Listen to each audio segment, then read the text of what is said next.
tab. You can edit whatever. Yeah, it don't matter.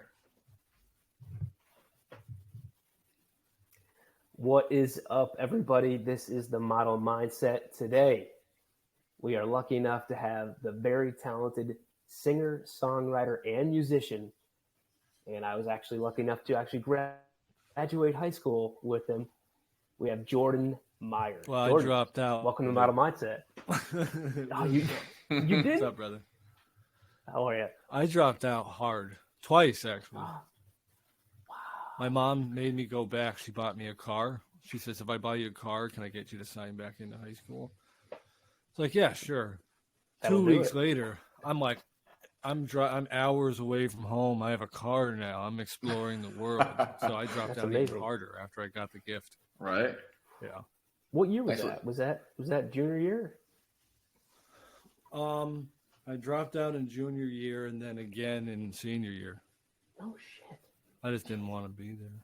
I mean, But I was like 45 credits behind.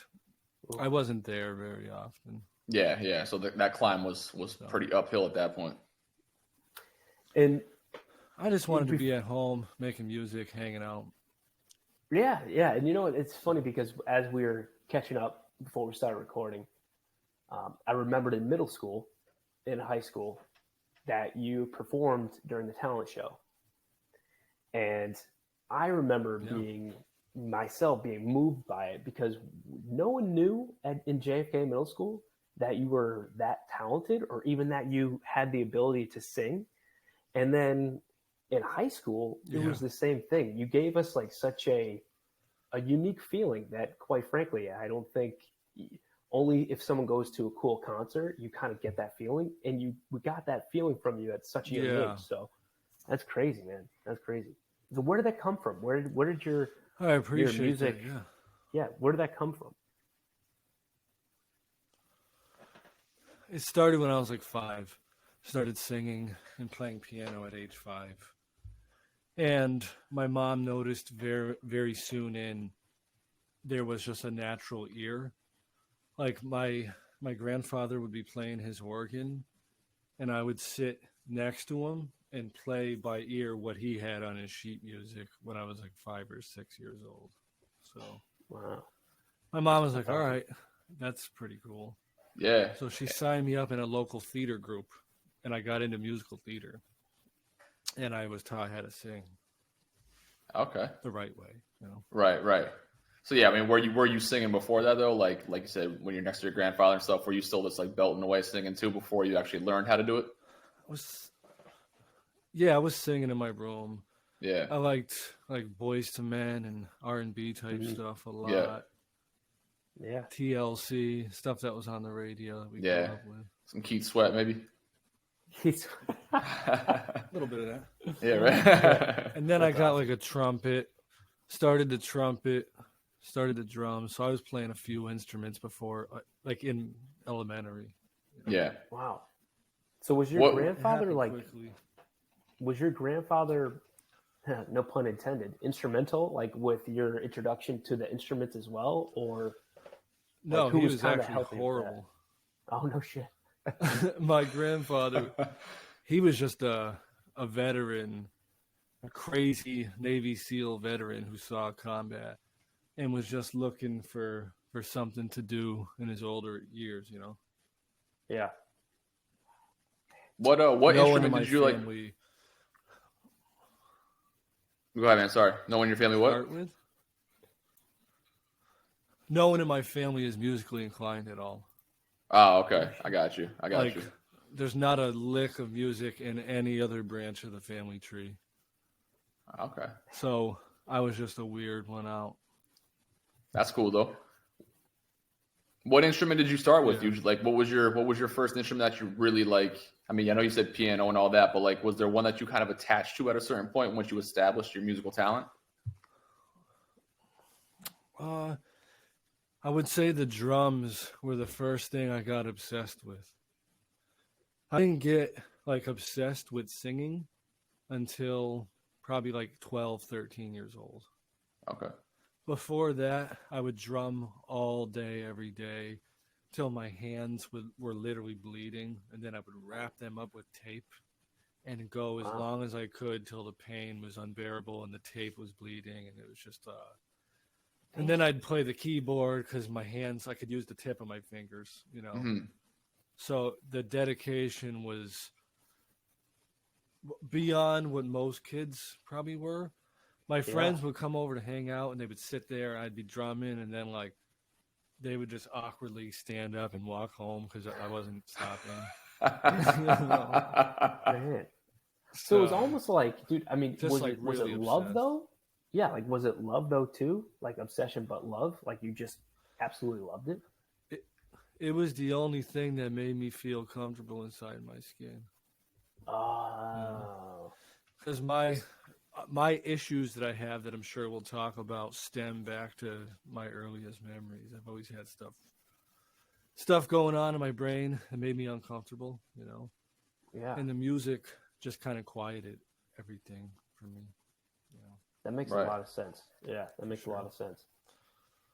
So how did that music progress then? Yeah. Like, so you established that you kind of had this interest. You went to learn how to sing. You know, you performed in some talent shows throughout like middle school and stuff like that. Like, when did it really start to become like this is going to be my life thing? I think it was this is going to be my life ever since I was really little, but Mhm. I got accepted into a really fine like performing arts academy at a high school level, and that's when it was like, all right, this is really getting serious now. Mhm. And then I left that school. I quit that school, quit high school, but I was just like to my family, don't worry, I got this. Like, I'm going to make it work. Like, I don't need a job or this or that. And I wasn't lying. Mhm. I did it. Yeah. A lot of bumps in the road, for sure. Right. Lots of bumps in the road. It didn't happen overnight, you know. Yeah. I didn't really truly get my shit together until I was probably 30 years old, but I did get a major record deal when I was like 24, 25. So like there was a lot of success, but it would get pounded down and I'd be humbled, and then I would not leave the house for a while, and then I would get back out there and accomplish something else. So but I've been doing it professionally since my early 20s. I was producing people in my bedroom as a kid, you know, charging like $20 an hour back then, just you know, which was probably cool at that age. Yeah, right. So were you? It's an all day thing, yeah. Were you also? So you're also songwriting for others back then in your early 20s. I had a songwriting deal when I was like 24, 25. No, that's with a producer, one of How the did that- producers from I'm sorry. Bad Boy.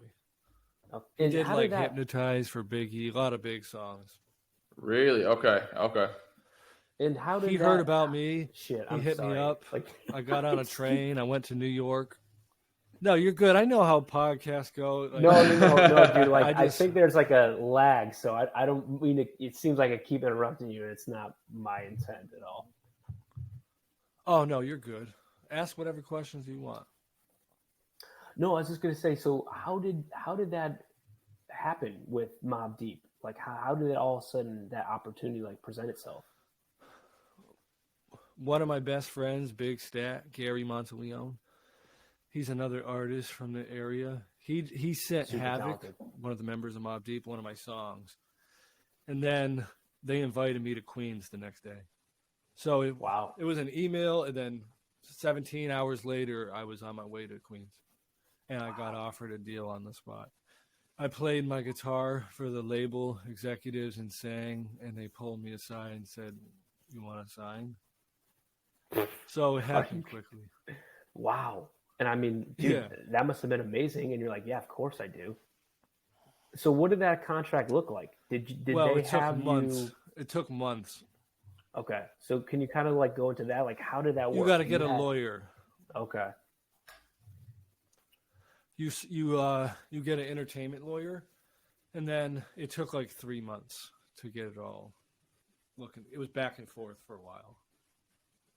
But it was originally like a 5-album deal. But I actually got out of it early. I requested to get out of it early. Okay. I just wanted to pursue other things, you know. And what were your like? I would say responsibilities to that like record label. Did you have to sing, you know, drum, guitar? Like, what was your role in that? Everything. Okay. I was self-produced, which I still am. So I had to write the material, play all the instruments. I usually recorded myself too, which was another level of like, oh, you record yourself? I was like, yeah, I have my own studio, so Okay. it So was this, I'm a very self-sufficient musician. so you still had that freedom. Yes. Okay. And that was part of the contract. I was like, I'm not going to be a puppet. Don't throw me songs that are already written. Right. Which, Yeah. not to sound like an asshole or a prima donna, that's how I am as an artist. I don't perform other people's music, so. Yeah. Yeah, for sure. Was there any kind of like kind of like culture shock, kind of going into like more of a mainstream record label or something like that, where it was either like an adjustment period for you or some new shit you had to learn and figure out? I mean, yeah, I was just a kid from Enfield, Connecticut that made music in his bedroom all day. And then one day a friend called. He's like, oh, dude, I just sent a famous rapper a song. He wants to meet you. I'm like, he wants to meet me? When? He's like, tomorrow if you can. I'm like, what the fuck? So yeah, it was a culture shock. Yeah. I was a complete nobody. You know what I mean? No one knew who I was except for people like Brian at the talent show. I mean, I was That's just right, a baby. normal guy. And then all of a sudden I was with very important people shitting my pants. Yeah. And but it worked. Was that a lot of stress, like, to be put on you to go from like that to now it's like you have to produce high quality shit, you know? Everything's a lot of stress for me. The Yeah. performances, podcasts like this, anytime I have to put myself out there or be on the spot, it's not my favorite thing, but I do it because I know forcing myself through discomfort is going to make me a stronger human being in the long run. Preaching Amen the to that, language, man. So- yeah, preaching the language. Every time I get on stage, you guys, it's a panic attack every time. It's hyperventilating backstage in the green room. It's friends like, you got this. This is your dream. Every time I walk out on stage, you might not see it, but it's a very scared man Yeah. who can hardly breathe, you know? So intimate little meetings, because I met at a bunch of labels. I performed for some of the biggest A&Rs. Terrifying every time. Yeah. A lot of pressure, a lot of stress when you're not in your bedroom. Yeah, Yeah. for sure. So Did yeah. your style of music ever For change? sure. Like when you were, you were going through this transition where you were becoming a little more known or establishing yourself a little more. Did your style of music ever change? Did you evolve in that sense too?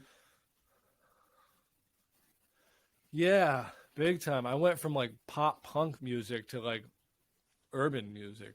Right. So I was like doing like Blink-182 and drumming and doing all that stuff and singing with like a fake accent to all of a sudden busting out like this full-barreled soul sound. Mm-hmm. And that's when I started turning heads. That's when it was like, wow, you have something. Right. Okay. And I'm like, I'm an identity crisis as an artist. I'm all over the place. I do every genre you can possibly think of. Yeah. Especially as a producer. I produce ethnic music, people from all over the world I've done music with. Me, myself, I'm kind of like a soulful singer-songwriter, but I do it all. I don't limit myself. You know, and with your songs, you know, especially like Rain, I know you have that song Sober with Casey. It's very vulnerable, which we find brave, because my perspective is when, especially a man can be vulnerable, that's bravery. You know, you're setting an example. With that type of music that you're producing, which is amazing, is it also therapeutic for yourself where you're like, all right, I have to talk about my emotions because it's like, or not talk about, sing about them, because typically with a male, you're not supposed to talk about it. It comes very innate. Like, I'll sit down and be like, I'm going to make a pop song about love. And then there I am 2 lines later talking about bipolar disorder. Like I can't help but instill my issues in my music. People are like, dude, you got to make stuff that's more happy, man. And I'm like, I fucking don't. Like, I'm an artist. Yeah. If I make a bunch of songs about being happy, that would be a lie. Because I'm not afraid to admit most of the time I'm not a happy person. I'm very depressed most of the time. So when I grab my guitar, I'm not thinking about fields full of flowers and shit. I'm thinking about dark rooms and suffocation. Like I have bipolar disorder, and I have type 2 bipolar disorder, which is characterized as mostly down, low.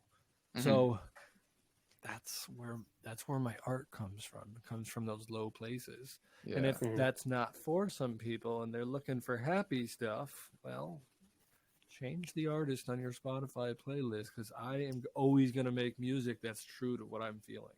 You know, absolutely, man. That's where the success but from it comes. But that's not to say I don't have. I have some. Some Thankful's songs that good. are I really like Thankful. Yeah. Yes, that's probably my favorite song I've ever put out. Yeah, and that is good. That's a really good song. And yeah, thank you. And that's perfectly embodies the sound I go for. That soulful throwback sound. I like that. Yeah, you can feel it. I'm glad you guys heard that. Yeah, and honestly, Jordan, too, you know, I like to kind of go into that, like your depression, some of like your bipolar, you touched on that. When did that kind of come to the surface? Have you been struggling? You know, you alluded to it. It was, you know, when you were very young.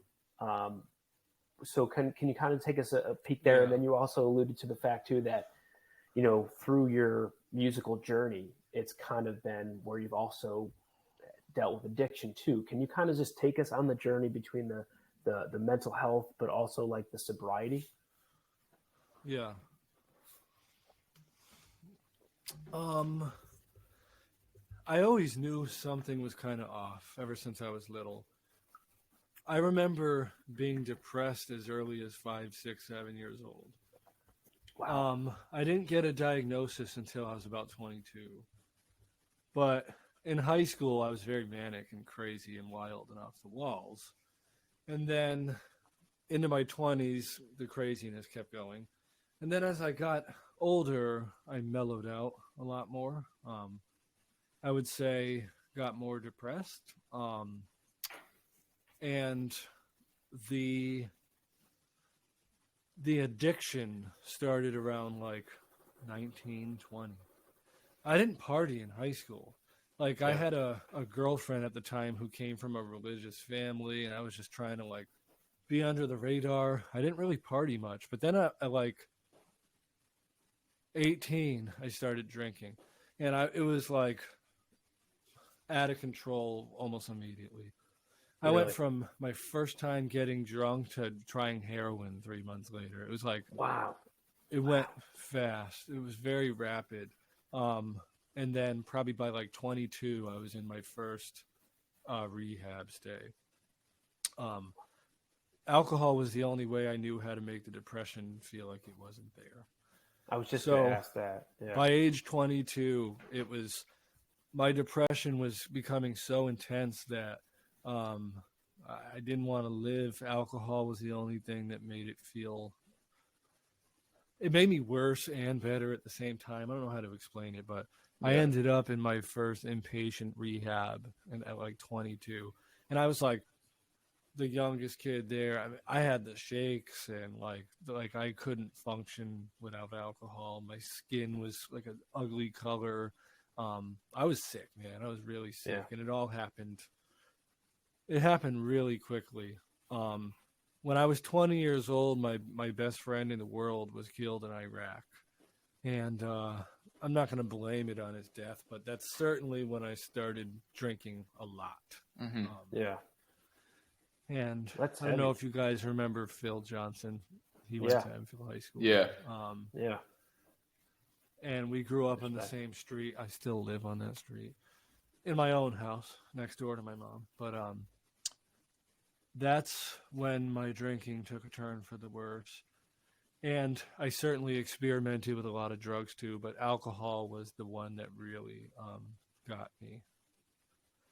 And the depression, what was killing me. So I've been in and out of therapists. I've been hospitalized for this stuff. I've done a bunch of rehab stays, and that's what always got in the way of the music for sure. Because I'd like start climbing up. Whenever I got like a little bit manic, or hypomanic rather, I would start getting super excited about my career. And then it would always just come crashing down. Like, dude, we need new music. What are you doing? And I was just partying and drinking. And Okay. and I was a blackout drunk. I was a binge drinker. So I wasn't like just having a few drinks. I was, completely out of it. Probably 5-6 days out of the week. So Wow. definitely made it difficult to be a successful musician when 5 or 6 days out of the week you don't remember what happened the day before. Right. So did you have a point in that time frame, Jordan, where you felt like it was you can feel yourself getting out of control, and you were thinking to yourself like, this is impacting my career, this is impacting relationships, this is impacting me as a person? Like, was there a point that you felt that?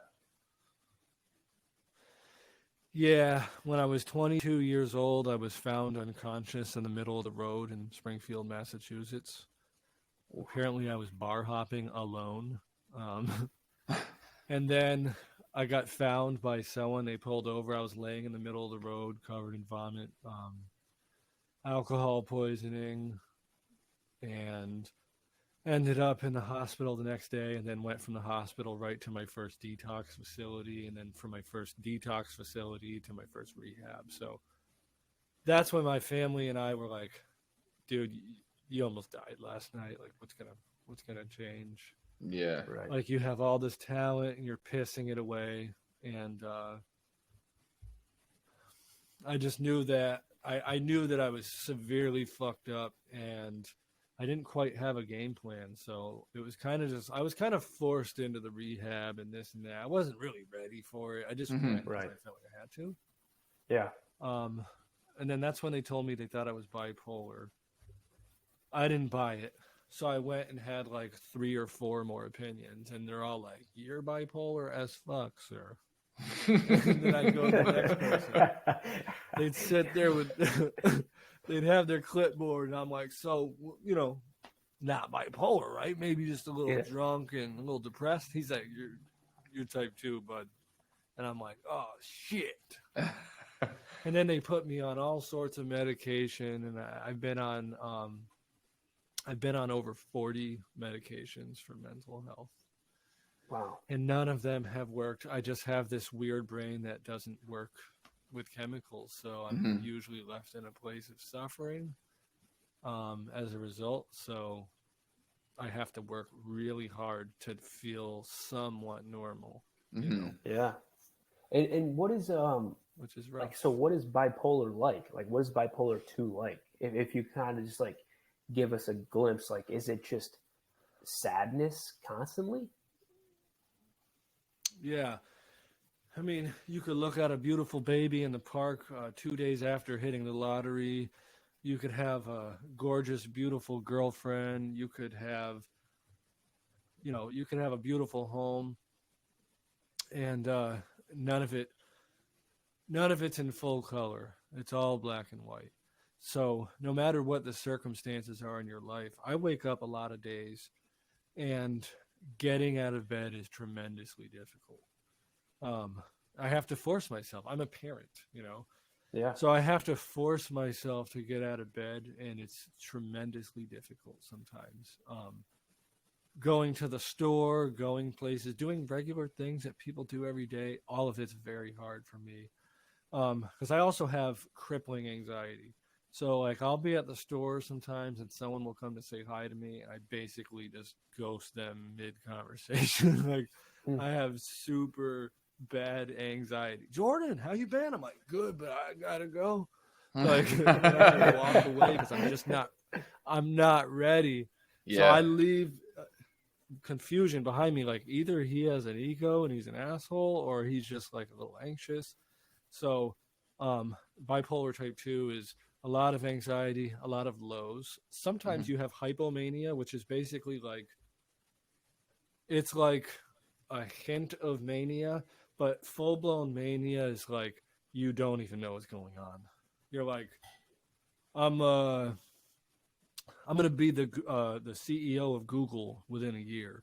Like you're having these crazy thoughts. Yeah, I'm I God, or I'm the second coming of Christ. I don't have psychosis. That's like my proud thing. I'm like, oh, I'm not psycho. I'm just depressed. You know. When I was in the hospital, they're like, well, you don't have any psychotic effects. I'm like, hell yes. I'm like, so I'm normal. They're like, well, whatever that word means. Yeah, right. But in treatment, I always had a passion and a knack for helping other people. So sometimes I was actually mistaken for staff. They'd be like, excuse me, sir, do you know where the med cart is? I'm like, I'm actually looking for it too. I need my Seroquel. They're like, wait, what? Because I wore normal clothes. I didn't wear hospital clothes. I wanted to feel normal, you know? I see. And, Okay. because early on, it was embarrassing early on. Because so many people didn't know I had these issues. Jordan, the musician, that he's funny, he's cool to hang around. But mental illness, at least in my case, it tends to progress. Like you would think you get better at having it over time. No, it seems to be getting more and more difficult as I get older. Because I was like, I loved attention when I was younger. I'd love to be the center of attention. I was super outgoing. I liked going places. Of course, a lot of that was because I was drinking, because, you know, that I can go do anything when I'm drinking. But I had to relearn how to live life my last time getting sober. Hopefully will be the last time forever. But yeah, you really have to relearn how to live life when you've been binge drinking for 12 years, you know? Yeah. When was that last time you got sober? How long has it been now? September 7th, 2016. So it's been about 6.5 years or so. That's wow, amazing, man. Awesome. Congratulations. Yeah, That's amazing. Congrats, dude. Yeah, that's awesome. Proud of you, man. Thank you. I appreciate that, because I couldn't put together a long time of sobriety and all the other attempts. I just couldn't do it. Just kept going back because I didn't do it for me, you know. Yeah, so that I was just I did actually it for going to other ask you people, that. and that's. And so Yeah, you, what's you up? made a reference to you didn't get your shit together till age 30. So what kind of made you? What was like, man, I really got to do it. Like, what was that all of a sudden like that? You know, Simon Sinek calls it like, what was your why? Like, you know what I mean? Like your big purpose for being sober and staying sober. Well, it was a few things. I had a pregnant girlfriend. So when I was in rehab my last time around, I literally had a pregnant girlfriend at home, which is a little humiliating to admit on a podcast, but I'm not ashamed, you know, because I came out to a man that my youngest daughter has never seen with a drink in his hand once. It's amazing. Which is cool. My 6-year-old daughter will never know the guy that drank. I knew I had to do it, and I was like, wow, am I going to blow away another decade? 20s, I don't even remember. I don't really remember my 20s at all. So I didn't want that for myself in my 30s. And I didn't have my shit together. I lived in an apartment. Half the time I couldn't pay my own fucking bills. I had to call my mom. I had to do other things to earn money. And I was living a really hectic lifestyle. I was driving drunk all day, every day, because I started drinking at 8, 9 in the morning to make my body not sick. So I was always, you know, on the verge of a DUI or an arrest. And when I was drinking, I was prone to be very violent and wild. So I was just a wild, wild man. And my girlfriend, who's still with me somehow, I don't know why, she stuck by me through all that. And now she's got the sober, you know, semi-successful version of me. I wanted things that I saw friends of mine on Facebook accomplishing. Like, all right, I'm at an age now where people are getting houses and success, and I'm just a broke, drunk loser. And I had to admit that to myself, which isn't easy. No, that's tough.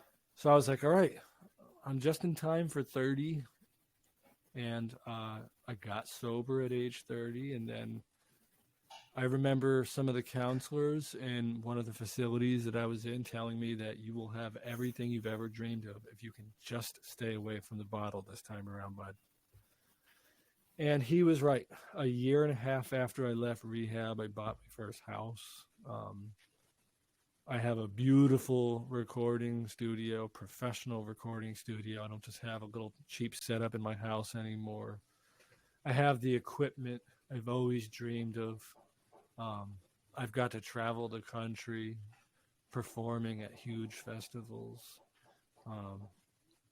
I've done a lot of really amazing stuff since I got my shit together and I got sober. And That's awesome. I'm very grateful for that strength. But like I said, I'm not cured. There's still so much more I need to do, things that I'm not doing. I'm being lazy. And I go through waves, man, where I'm like, all right, I'm going to exercise. I'm going to eat right. I'm going to do this right. I'm on my bike. I'm on the Suffield Trail, the Canal Trail, and I'm at the gym. And I'm just like, dude, I did 20 miles on my bike today. And I'm super like uppity and in a good place. Yeah. And then I crash. Mm-hmm. It's like I have to maintain consistency so I'm not just this sad, depressed man all the time. Because the happy Jordan, that's the one everyone wants to be around, you know? Right. Yeah. People want to hang around me when I'm that guy. Because I'm fun to be around when I'm like that, you know? So it's funny because I said I like to help people. I love to help people. That brings me joy. But a lot of the times the guy I'm helping, I'm secretly being a huge hypocrite because I'm telling him to do all the things that I'm not taking accountability for in myself. And it's, you know, I'm still going to help the guy.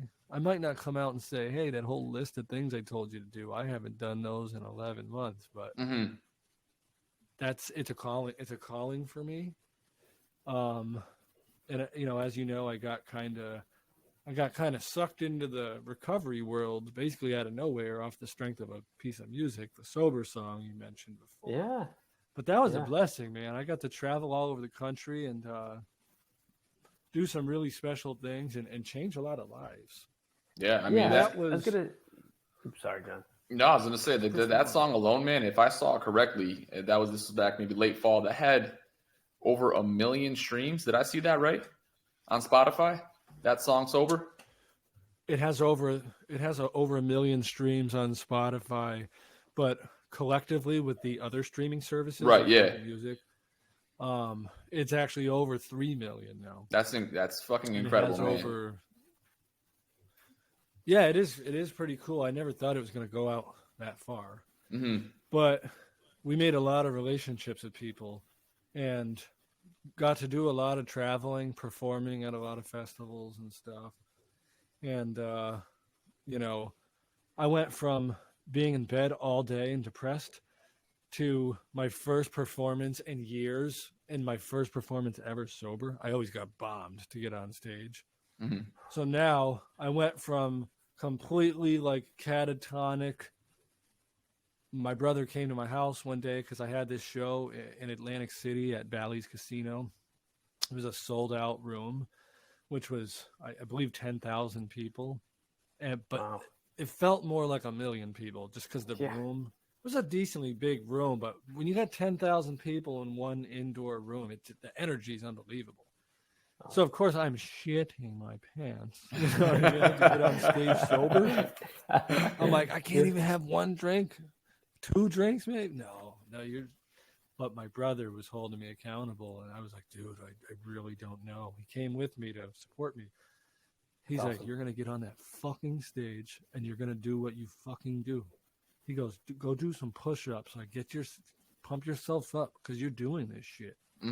Yeah. And I went down to the venue at the casino, and it was very overwhelming. There were so many people, and the song came on, the Sober song, and that was probably one of the most magical moments of my life, because that was 10,000 voices singing every word that I wrote and sang, and they were singing with me.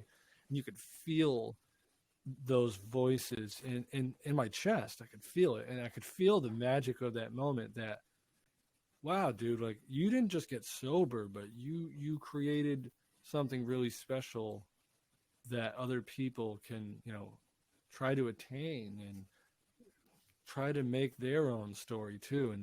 And I love that. That's why I share about mental health. That's why I share about sobriety, because I want people to know they're not alone. And although I have been pretty depressed as of recently, I have had some really good runs of hard work and dedication and trying and getting up every day. And that's the guy that I got to get back to being. And I believe I can be that guy. 100%. Mental illness, it's it's a parachute. It holds you back for sure. But I believe we have control over our minds. And I think, like I said, sometimes I feel like a hypocrite. I need to remind myself that I have a little bit more control over my mind than I have been recently, Mm-hmm. And maybe right now, in this moment right now, I'm kind of unearthing stuff, which is actually pretty powerful for me. I'm not trying hard enough. So whoever might be listening to this podcast who has my issues, maybe some of the things I've said, you're like, that is me to a T. I'm here to remind you that you do have control over those depressed thoughts. Like, you just have to get up and do it. You have to do stuff that sucks. You have to do stuff that's uncomfortable, because that's the only way through it. Like, when I first started going to the gym, after a while, it's like, oh no, I'm going to see everyone I know. They're going to want to talk. I hate small talk. It's going to make me anxious. And that's how my brains work. I'm worrying about like things that aren't even fucking happening yet. But then I get to the gym and I leave the gym, walking through the parking lot with Jell-O legs, and it feels great though, because you have all those natural chemicals firing off, endorphins. And and it's crazy to have the knowledge that I have, to have the intellect, but still not be utilizing the intellect, but to lay in bed all day, even though I know that I can do something about it. So that's why I said, if you're listening right now to this podcast, well, this isn't live, but when you post it, try to take a little bit more control, because it is very possible to have a lot of relief from your mental health symptoms. I've done it before, and I'm gonna do it again. And Jordan, that actually goes into one of the questions that I was going to ask you. And you're scratching the surface here, is where someone that is trying to get sober, that is someone that is struggling with mental health, the advice that you would give them is just to remember, hey, you control your thoughts don't control you. But is there something else that has really worked for you, that, hey, when you don't want to get out of bed or you don't want to leave the house, there's something, maybe like a habit or a ritual that you do that gets you going? Yeah, it's like, listen, when I feel like I want to drink, this is my new tool. I remind myself not of those nights of fun, loving camaraderie with friends, those drunken hugs at the bar. I don't default to the good nights. I don't think about the stuff I liked about drinking, or try to remember the nights where I didn't really overdo it that night. I only drove home after 8 beers instead of 30, I always default to the worst stuff. The crashed cars, the making a complete fool out of myself, waking up in a pile of glass and my whole apartment is torn to absolute shreds, look like a tornado went through there. I always think of the horrible stuff that I put myself through and the people I care about through. So if you're in that place and you want to get away from your drug of choice, just continue to remind yourself about all the bad stuff. Don't try to have that romantic little relationship with the stuff you liked about it. Obviously, we liked the shit. That's why we did it, because it allowed us to escape ourselves. It allowed us to disassociate ourselves with the things we hate about ourselves. For me, it was anxiety and depression, so I'd have a few cocktails. I'd walk in the bar loud and proud, but that wasn't me. That was false. If you're trying to get sober, and get out of your house and live a healthy lifestyle, I would go to meetings. It might seem cheesy and weird at first, but it's a beautiful thing. I don't do it anymore, but I've been to hundreds of them. Mm-hmm. So I don't currently attend many meetings, maybe one a year on my anniversary to collect a coin or whatever, but it isn't part of my journey anymore. Not to sound overconfident, because I have, 6+ years of sobriety, but it's just not something that I do anymore. But early on in recovery, I think it's of paramount importance to attend at least 2-3 meetings a week, because you get to be in a room full of people who are all trying to accomplish the very same thing that you are. Commonality. There's a magical feeling in those rooms where you can, truly understand and relate to people, and that's why I put myself out there, because I'm that message that someone might need to hear. If you like the way I speak, go to a meeting like that. You'll hear 14 people, and one person might not share anything that means much to you, but then the next guy says something, and that might change the trajectory of your entire life. So I definitely recommend that, and I recommend you stay away from people and places that remind you or make you want to use your drug of choice, whether it's alcohol or opiates, whatever. Addiction's addiction. I don't consider myself less of a junkie than a heroin addict or a crackhead. We're all the same. When you're waking up and your house is in shambles and you can't pay your bills and you'll put your drug of choice before anything, that's a junkie, and that's not a lifestyle anyone should live. Yeah. I don't know if that really accurately No. your initial Dude, honestly, that was that was incredible, man, for real. Yeah. I mean, going to the meetings, I mean, that's huge. That's huge. So I appreciate that. And so, Jordan, there's a lot of stuff out there. Yeah. I mean, and I'm glad you're reminding people that they have control of their thoughts, but also use the resources available to them, because a lot of times that we think that we're alone, but we're not, and people are willing to help, man. Far from it. I just want to say this too, is it's, me and John have been very forthcoming with being very vocal about our support for others. And I think what's making us, and I'll speak for myself, but it makes me extremely proud for you, because you're being so supportive of others, to be like, hey, you know what? It's okay not to have a good day. It's okay to have struggles. Reach out to me. Let me know. Let's talk. Like, you're so open to just, hey, I'm always exactly.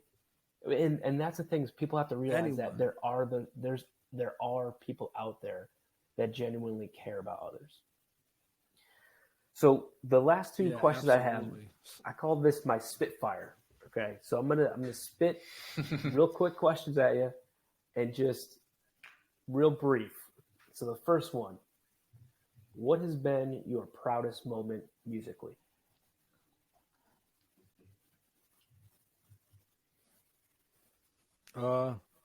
There's so many. I'll stick with that story I told you about Atlantic City, man. Yeah, that seemed pretty powerful. Really cool for me. That was the first time, to face my fears without the booze and have to do it sober, but then get the reward of all those people that knew the words I was singing. And I came off stage a different man, and then I was able to do dozens of more performances over the next couple summers before COVID had hit.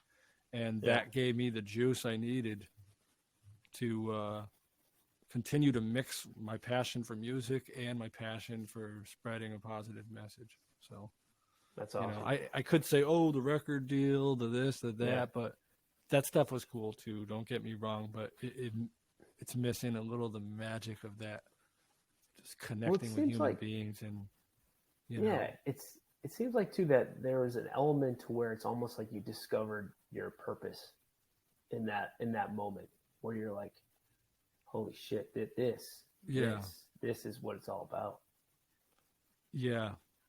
Yeah. No, it was very humbling, and I don't care much for like attention. I don't have a huge ego. That's why I hardly perform. I don't have this undying urge to like be seen. Look at me. Like, if I had that urge, I think I could probably be very, very well known, hugely successful musician. I just haven't really ever had that drive. I just, my happiest moments are when I'm completely alone in a room creating music. Even if you never hear the recording that happened in that moment, it wasn't for you. It was for me, you know? So that's when I'm most happiest, is when I'm doing what I love, and there's no pressure of anyone around or watching. It's just, that's my therapy. And when we had discussed like a little bit of an outline for what you wanted to talk about today, you kind of mentioned something like that. Like, is this therapeutic for you? Absolutely. Like, it's more powerful than any medication I've been on. And like I told you, I've been on every damn medication they've ever invented. So this is great. Music is great.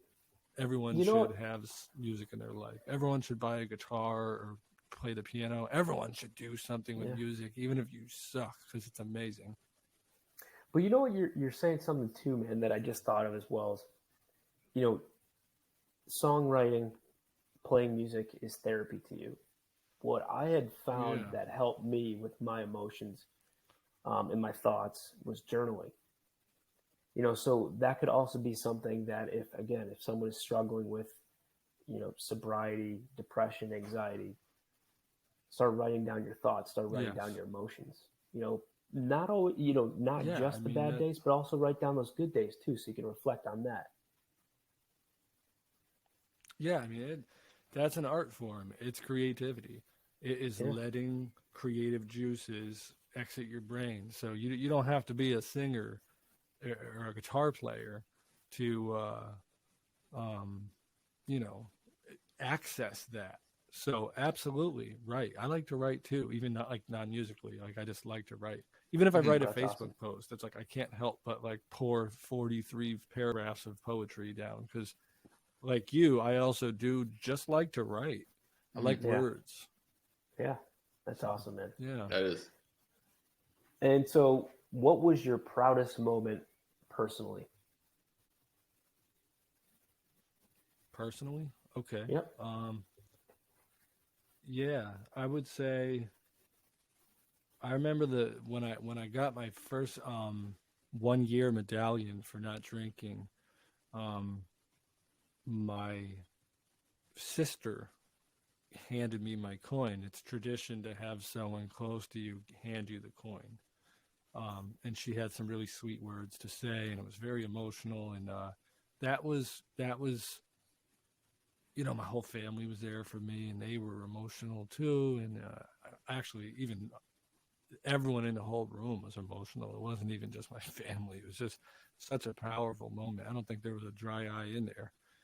And I just knew in that moment that I accomplished something really, really big. And I knew that I did it for me this time. I didn't do it for other people, for mom or, you know, people trying to tell you, you need help, we're going to drop you off. I'm like, yeah, all right, I'll be drinking in 2 months. This time around, I did it for me. I wanted to change. I was sick of it. And that was such a proud moment for me to take that 1 year. I still carry it with me everywhere. That's awesome. You know, that was really powerful. A lot of my I have a lot of very proud moments, but you would think it's like some sort of a musical accomplishment, but it's actually not. Just life stuff. No, that's amazing, man. Those little wins, you know. Yeah. Well, that's what you need, though. I mean, and I don't want to speak out of turn, but like, it feels like that's what you need in the world of sobriety. Is you need to stack wins, and you need to do it daily, and even hourly in some aspects, right? So you got to stack those wins. So when you're doing that, man, like that's a long-term thing. It's a short-term win, but it's a long-term win as well. Yeah, no, it is, because you can lose it so easily. and it requires maintenance. And if you're not maintaining, and I'm guilty of that, I'm very guilty of that. Like, you have to, for mental health, for sobriety, for anything in life that you're trying to do, it doesn't even just have to be those two things. Anything that you want and you're striving for in life, you have to put forth like an obsessed level of dedication to really, really grab that goal. You know? And that's how I got so good at what I do musically, is because even as a kid, I was spending hours and hours and hours a day. I think they say it takes like 10,000 hours to, master us. I'm like, oh God, I think I've done it 3 times. I can't tell you how many hours I put into this. I get home from the studio all day with clients, and then I'll work on my own stuff till 2-3 in the morning at my house. And I can do that even when I'm in a very depressed state. For some reason, I can still work on music and be, super focused. It just, anything in life that you truly, truly want, I believe you have to have a borderline unhealthy obsession with it. And that's how you're going to get there. Yeah. You can So, man, live this the dream and not work a job that you hate. Right. Exactly. And honestly, Jordan, I mean, this was a lot of fun, and we want to acknowledge you and say that we appreciate all of the openness, the candidness in the podcast. I hope, and I know people will listen to this and hopefully apply it to them if they're struggling in any sort of mental health or sobriety area, because you truly are an inspiration, man. And I genuinely mean that. And I also want to say that we're very proud of you. So I know it's not just going to be 6 years. There's going to be more years to come, man. So we thank you for coming on today. And more can you years, tell everybody, more music, more love. That's right. What's that? That's right. Can you tell everybody where they can find you? Absolutely. My name is Jordan Meyer, JORDANMEYER. It'll probably say it in the podcast somewhere. We'll get you. Don't worry. I'm on Instagram, Jordan Meyer Music. Yeah, tag me. I'm on Instagram. I'm on TikTok. I'm on Facebook. I everywhere online. You can find me. I just released a new song a couple months ago. It's called Danger. It's a really cool tune, and it does cover mental health and depression. Love it. Thank you. And I went all out in the video and made it super eerie and messed up. And I'm going to try my very best to continue to release new music. It's difficult for me. It really is, to keep myself hungry and share my art. But, and I appreciate your guys' time too, man. I had a good time. Absolutely. We obviously go way, way, way back. So when you asked me, I was like, dude, of course. You got it. Well, Maybe we we'll appreciate do it it, man. sometime. Hell yeah. No doubt. We appreciate it, man. And we're very proud of you, and keep it up, man, because you're doing great. Thanks, brother. Appreciate it. Appreciate both of you. Of course. Have a good night, man. When you guys release your podcast? So it'll be out. This will drop Monday. So this will get right on it. Yeah. So I'll here. Hold on real quick.